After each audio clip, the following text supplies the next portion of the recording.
Assalamualaikum warahmatullahi wabarakatuh, anak-anak sekalian. Bertemu kembali dengan saya di pelajaran PPKN. Dan hari ini kita masuk pada bab 5, Harmoni Keberagaman Masyarakat Indonesia. Dan yang harus kita pelajari hari ini adalah makna harmoni keberagaman ekonomi, sosial, budaya, dan gender dalam bingkai Bhinneka Tunggal Ika. Nah, anak sekalian, hari ini di dalam bab 5 ini, di mana kita bicara tentang harmoni keberagaman masyarakat Indonesia, yang dulu kelas 8 kita juga sudah belajar tentang keberagaman masyarakat Indonesia, bahwa masyarakat Indonesia ini terdiri dari banyak sekali suku, banyak sekali budaya, banyak sekali adat istiadat, ya, dan hasilnya menjadi kekuatan bagi kita bersama-sama sebagai masyarakat yang beragam. Nah sekalian, harmoni sosial budaya, tentu saja kita dapat memahami bahwa secara sosial budaya keberagaman masyarakat Indonesia begitu banyak. Apakah anak-anak pernah melihat sebuah konser? Kalau kita melihat konser musik, tentu saja kita dapat melihat banyak sekali pemainnya. Ya, ada pemain gitar, ada pemain bass, ada pemain keyboard, ada pemain drum, mungkin ada pemain-pemain yang lainnya. Nah, apa yang kita bisa pahami, apa yang kita bisa pelajari maknanya dari sebuah konser musik tersebut? Di dalam sebuah konser tentu terjadi harmonisasi. Setiap alat musik dimainkan dengan nada yang telah ditentukan secara bersamaan, dan itu akan menghasilkan musik yang harmonis, yaitu keselarasan nada dan irama yang bersamaan. Kenapa bisa demikian? Karena di dalam musik terjadi keselarasan, terjadi saling menghormati, terjadi saling menyayangi, sadar dan ikhlas apa yang dia lakukan, dan tepos liro saling menghargai, serta terjadinya toleransi. Sehingga apa? Sehingga musik tersebut bisa dimainkan dengan selaras.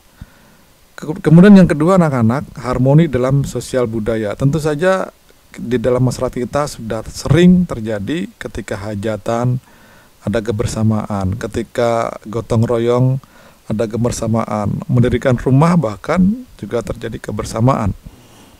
Dalam pemilihan RT dan RW juga sering terjadi kebersamaan. Nah, ini merupakan harmoni dalam sosial budaya.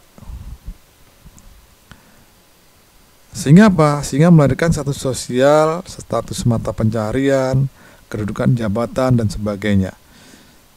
Nah, anak-anak sekalian, harmoni di dalam kehidupan ekonomi juga sering kita lihat.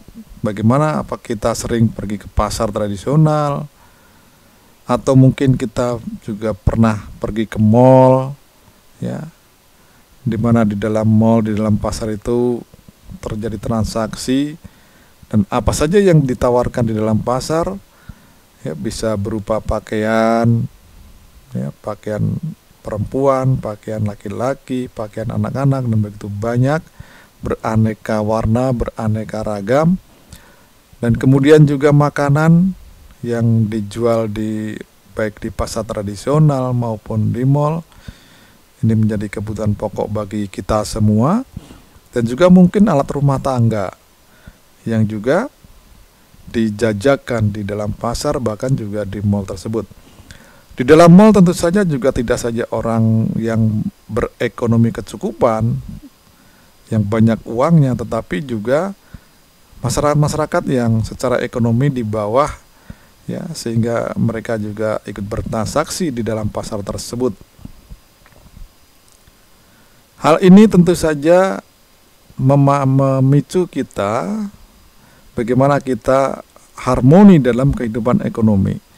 Maka yang kaya menyantuni yang miskin, kemudian masyarakat juga membayar pajak, membayar zakat. Ini merupakan kehidupan yang harmonis di dalam hal ekonomi. Membayar pajak dan zakat merupakan kewajiban bagi kita semua sebagai warga negara. Nah, oleh karena itu, pemberdayaan ekonomi masyarakat mudah-mudahan tercipta harmoni keberagaman ekonomi masyarakat. Nah, anak sekalian, yang keempat adalah harmoni dalam kehidupan gender. Gender adalah secara harfiah berasal dari bahasa Inggris yang berarti jenis kelamin. Gender merupakan suatu sifat yang melekat pada laki-laki dan perempuan. Gender menunjukkan pembagian peran antara laki-laki dan perempuan, kedudukannya, tugas-tugas, dan sebagainya, berdasarkan sifat-sifat yang dimiliki. Dahulu kala tentu saja banyak laki-laki bekerja yang dikhususkan bagi laki-laki, seakan-akan bagi laki-laki. Ternyata saat ini banyak sekali pekerjaan yang sudah dilakukan oleh perempuan. Dan ini ternyata sejak zaman dahulu sudah dilakukan oleh para pahlawan kita. Banyak pahlawan perempuan ya, dari Cut Nyak-Dien, kemudian Hajah Rangkayo Rasuna Said, ya, Raden Ajeng Kartini, kemudian Dewi Sartika dan sebagainya. Ini sudah mendahului, ya, sudah mendahului ketika Raden Ajeng Kartini membuat buku Habis Gelap Terbitlah Terang, maka emansipasi menjadi dilakukan oleh masyarakat Indonesia. Munculnya menteri-menteri perempuan, munculnya tentara perempuan, dan seterusnya. Ini juga menyatakan bahwa harmoni dalam gender di dalam masyarakat Indonesia sudah dilakukan dengan baik. Artinya apa? Pemberian kesempatan kedudukan-kedudukan yang biasanya dilakukan oleh laki-laki sekarang sudah banyak dilakukan oleh perempuan, ya. Dan ini membuat bangsa Indonesia menjadi bangsa yang harmoni dalam gender. Nah, anak-anak sekalian, kita sudah memahami, ya, apa yang terjadi ketika keberagaman masyarakat Indonesia ini harus diimbangi dengan upaya-upaya menyelesaikan masalah yang mungkin timbul. Nah, sebagai pendalaman anak-anak sekalian, silakan mencari informasi-informasi tentang tokoh masyarakat yang berperan sebagai mediator di dalam menyelesaikan masalah sosial budaya, ekonomi, gender melalui koran, majalah, buku, atau internet. Galilah segala informasi terkait dengan biografinya. Tulislah biografi tersebut melalui Google Classroom yang sudah dibuat oleh guru. Ya. Jadi sekali lagi, carilah informasi tentang tokoh masyarakat yang sudah berperan sebagai mediator dalam menyelesaikan masalah. Ya, Anda bisa cari dari koran, majalah, buku, atau internet. Atau mungkin jika di lingkungan Anda, di lingkungan anak-anak ada seorang tokoh yang sudah terbiasa menjadi mediator menyelesaikan masalah, silakan digali tentang biografinya. Biografi itu apa? Kehidupannya, ya. Bagaimana kehidupan dari seorang tokoh tersebut. Ya. Saya rasa itu saja anak-anak sekalian hari ini. Terima kasih.